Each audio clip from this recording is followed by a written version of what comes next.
สำหรับเทคนิคที่สอนลงไปเนาะก็จะเป็นส่วนหนึ่งของการเทรดของค่อยเนาะฉะนั้นหลายๆคนที่อยากจะมาเรียนรู้และก็ศึกษานำกับตัวเองเนาะสิ่งหนึ่งที่ข้อยจะถามก่อนว่าเจ้ายอมรับความเสี่ยงได้บ่ในการเทรดในการลงทุนระยะสั้นเนี่ยถ้าหากว่าโอเคเนาะคนที่จะเข้ามาเรียนยอมรับความเสี่ยงได้แล้วค่อยจะสอนว่าหัวข้อ1 2 3 4ถ้าว่าเจ้าเฮ็ดได้ตามนั้นเป๊ะๆเนาะแน่นอนจะสามารถสร้างกำไรและทำเงินกับมันได้แต่หลายๆคนส่วนใหญ่เนาะบ่สามารถเฮ็ดตามได้เพราะว่าหยัง1ยังมีความโลภอยู่2ยังขาดเป้าหมายและ3เฮาบ่สามารถควบคุมตัวเองได้ว่าในเมื่อที่เฮามีกำไรเนาะเฮาตื่นเต้นหลายหรือว่าเฮาอยากได้หลายเกินไปในเมื่อที่เฮาขาดทุนเฮาบ่มีสติในการหยุดเนาะอันนั้นคือข้อเสียและมื้อนี้เนาะสำหรับในการเทรดแน่นอนว่าเทคนิคที่ข้อยใช้มันจะอาจจะได้ผลแหน่บ่ได้ผลแหน่แต่ส่วนหลายเนาะทุกคนเนาะ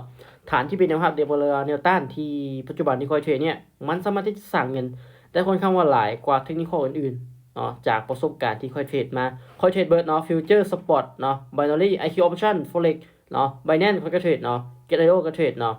ค่อยเทรดมาหลายกระดานเทรดเนาะแต่เป็นอย่างสิ่งหนึงที่ค่อยสามารถสร้างเงินจากตลาด binary หรือว่า BX trade ได้คือเนาะระยะสั้นมันสำคัญต่อฐานตลาดฉะนั้นการใช้ในฮอนเดลต้าเนี่ยเป็นสิ่งที่ดีที่สุดแล้วมื้อนี้ข้อยจะมาเข้าให้เบิ่งว่าจุดใดที่ควรเข้าและจุดใดที่หลายๆคนพลาดไปเดี๋ยวมาเบิ่งกันเนาะปัจจุบันนี้อยู่ในกราฟของ Solana เดี๋ยวจะมาเทรดเนาะทุกคนเนาะจุดนี้คือแนวรับปัจจุบันนี้ราคาลงมาเตะนะครับแล้วเกิดการปฏิเสธราคาแบบนี้มั่นใจสุดเลยเนาะเขาซื้อเลยเนาะทุกคนเนาะอาการของแท่งเทียนที่ต่ำกับบริเวณแนวรับแล้วเกิดการปฏิเสธราคาแบบนี้เนาะทุกคนเนาะจะแสดงให้เห็นว่าตลาดนั้นมีแฮงซื้อเข้ามาเนาะจังหวะนี้งามๆเลยคือมันโซนฐานแนวรับเป็นบ่แล้วมันลงมาต่ำแนวรับปุ๊บเนาะแท่งเทียนต่อไปในอนาคตเนาะมันมีโอกาสที่จะขึ้นไปค่อนข้างว่า90%ค่อนข้างมั่นใจได้เลยนะทุกคนเนาะในการเข้าออเดอร์เนาะถ้าว่าพบเจอแบบนี้เนาะในการเข้าทำเงินโอกาสสร้างกำไรได้สูงเนาะเบิ่งว่ามันนี่จะจบเขียวได้บ่เนาะทุกคนเนาะอันนี้คือเทคนิคที่ค่อยใส่และค่อยกระสอนให้ทุกคนเนาะมาเบิ่งกันต่อเนาะออเดอร์นี้วินมาเนาะทุกคนเนาะ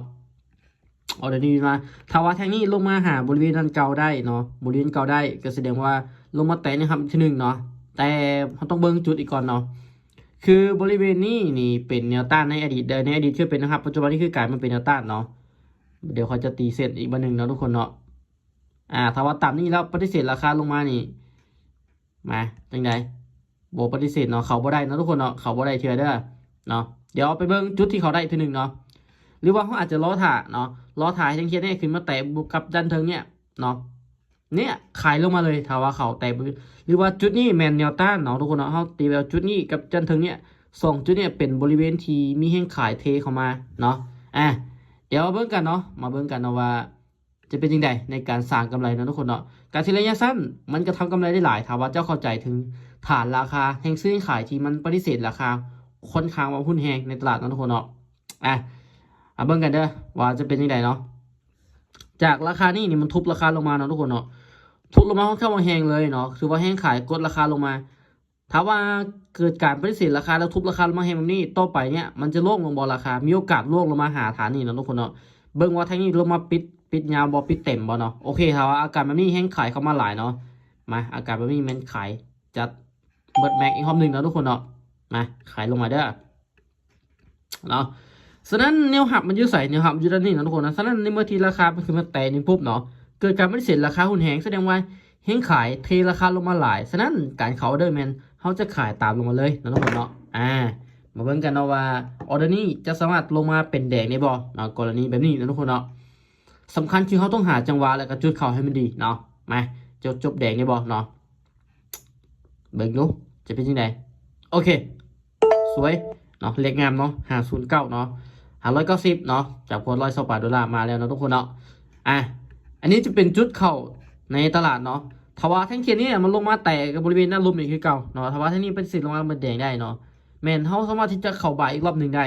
อันนั้นคือวิธีการในการเข่าสั่งเงินทุกคนเนาะถามว่ามันยุคกลางมันนี่เด้กับบัวเข้าและนั่นคือสิ่งที่ค่อยใช้เทรดและสร้างกำไรจากตลาดนะทุกคนเนาะซึ่งแน่นอนเนาะมันมีความเสี่ยงแต่คอยว่าเลยว่าการเทรดระยะสั้นในณปัจจุบันนี้การลงทุนในระยะสั้นมันส่งผลตอบโจทย์ต่อเฮาได้หลายเนาะเพราะว่าอย่างเฮารู้จักจุดเข้าเฮารู้จักจุดทำเงินแบบเนี้ยโอกาสในการสร้างเงินหลายนะทุกคนเนาะอันนี้จะเป็นเคล็ดลับหนึ่งที่คอยมาแชร์ให้กับทุกคนเบิ่งว่าวิธีทำเงินในตลาดของข่อยเป็นแบบใดเนาะสำหรับผู้ใดที่อยากจะเรียนรู้ศึกษาต้องมาความเสี่ยงไม่ได้สำหรับทุกๆการลงทุน มีความเสี่ยงเนาะมาเรียนรู้ใน iMi Trade Academy ทีมที่ตัวเขาอยู่ปัจจุบันเนี่ยก็ได้คือกันเนาะสอนฟรีเกี่ยวกับการเทรดเนาะก็เข้ามาแลกเปลี่ยนข้อมูลกับตัวเองได้เนาะทุกคนเนาะแต่ย้ำว่าการลงทุนมีความเสี่ยงเด้อ